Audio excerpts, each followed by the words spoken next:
people, what is going on? This is like a Spartan Killer, and welcome to a crazy product review of the Logitech G710 Plus.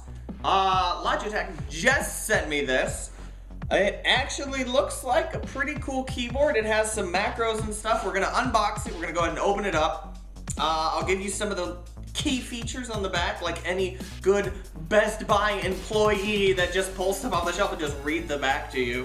It says that it has 110 key anti-ghosting, 26 key rollover, game/desktop mode, dedicated media controls with like the play, the fast forward, and all that other stuff.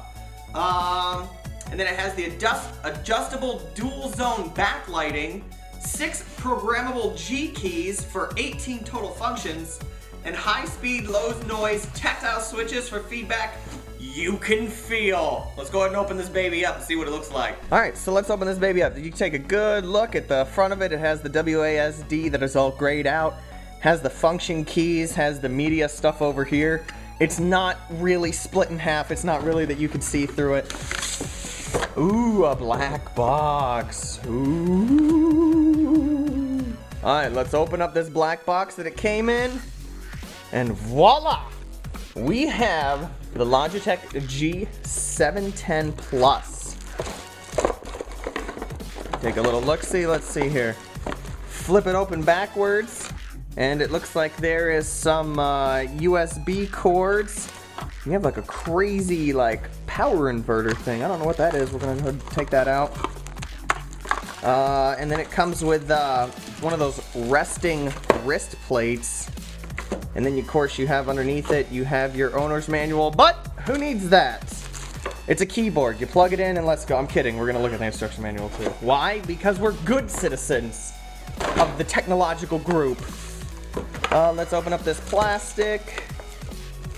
Oh, look on the back. It's a Logitech G710 or 710 or 710 Plus mechanical keyboard.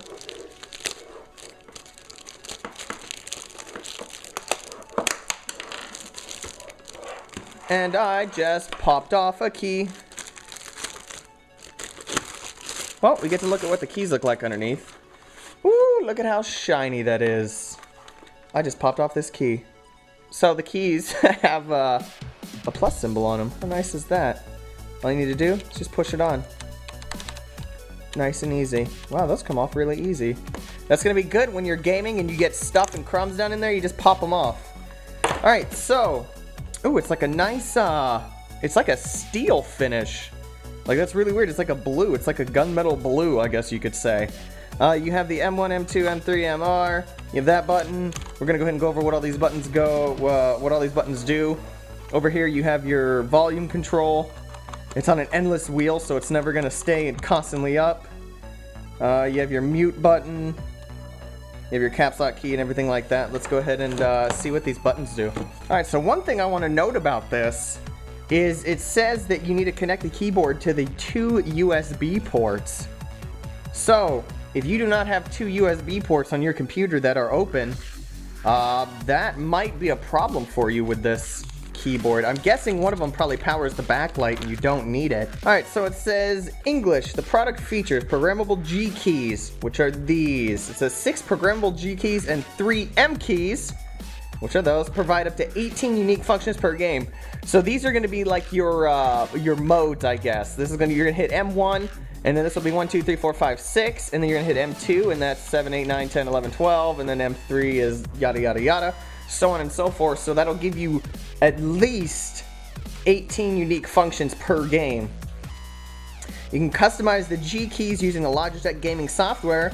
To record a macro, press the MR key, press the G key, and then type whatever keys you want to be recorded, and then press the MR key. So that's really, really helpful for doing a macro. The game/Windows key. This key disables the standard's window key and menu key to prevent the Windows Start menu from activating during a game, which might disrupt play.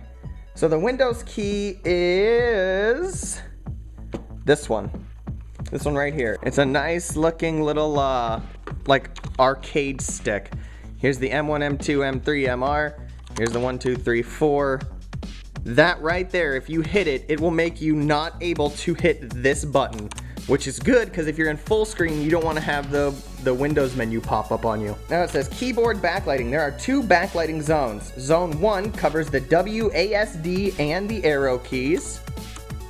Zone 2 covers the rest of the keyboard, the G keys, the M keys, and the media keys. You can control the backlight brightness with Zone 1 backlight key. These up here are the backlight keys. Zone 2 backlight key for Zone 2. With either key, cycle through 5 intensity levels. 100%, 75, 50%, and 25% and off. USB pass-through port. Use this port with any USB device. Is this the USB pass-through port? Or is it somewhere else on here? Check that out. So if you have a USB mouse, you can go ahead and plug that right into the back of your keyboard. So that actually, quote unquote, I take back the fact where if you don't have enough USB slots open, you can just shove it right into the keyboard. That is very ingenious on Logitech's part. I will give them mad props for doing that. Here you have the endless scroll wheel. I mean, look at that like blue finish. That thing's amazing. Then you have the play, stop, backwards, forwards for your media, your backlight keys, your Windows game key, your macro recording one, your M1, M2, M3, yada yada yada, your WASD, your insert home, everything, your 10 key.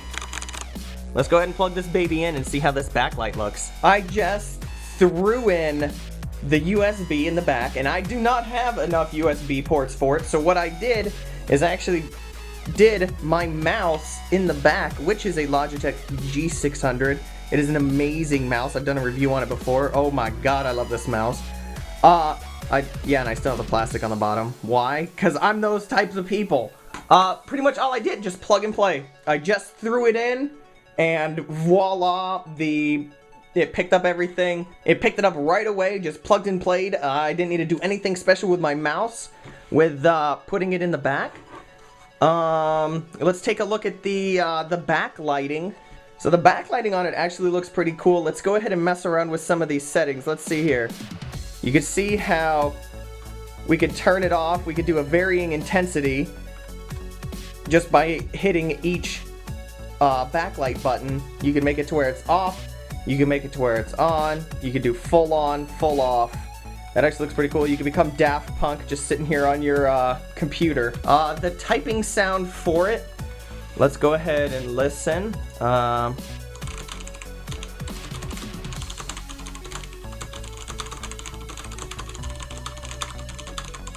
It actually sounds like a mechanical keyboard, because that's what it is, and I freaking love that sound. I hate the ones that have no response to them.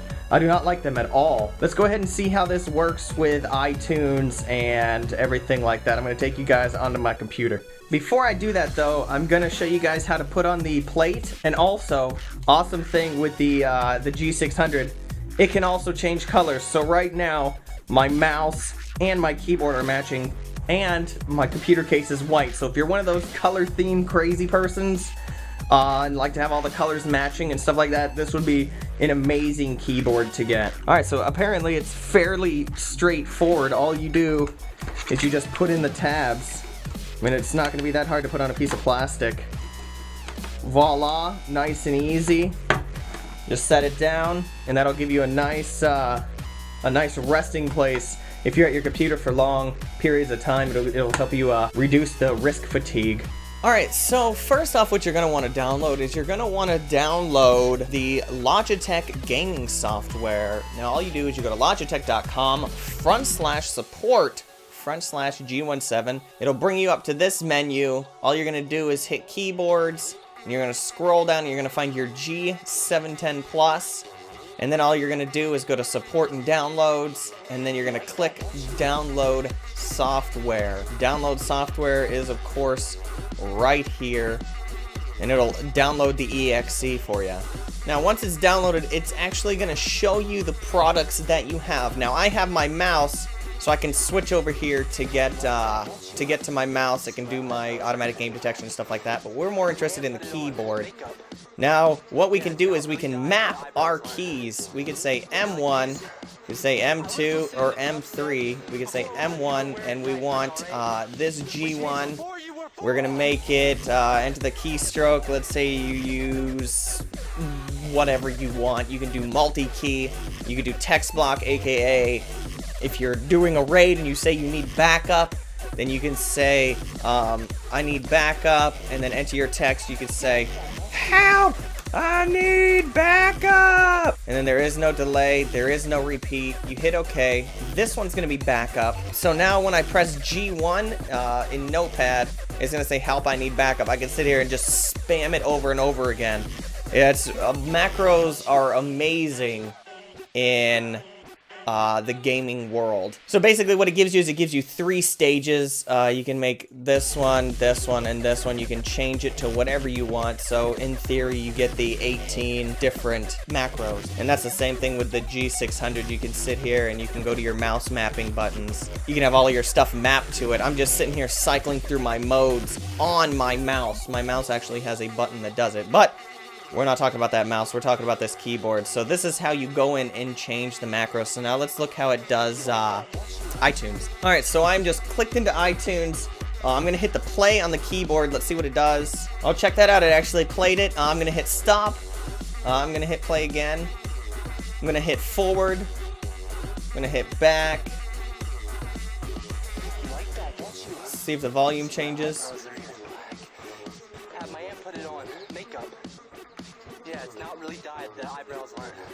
So it sounds like the mute works. I just hit the mute. How the volume works. Okay, so the volume goes up and down.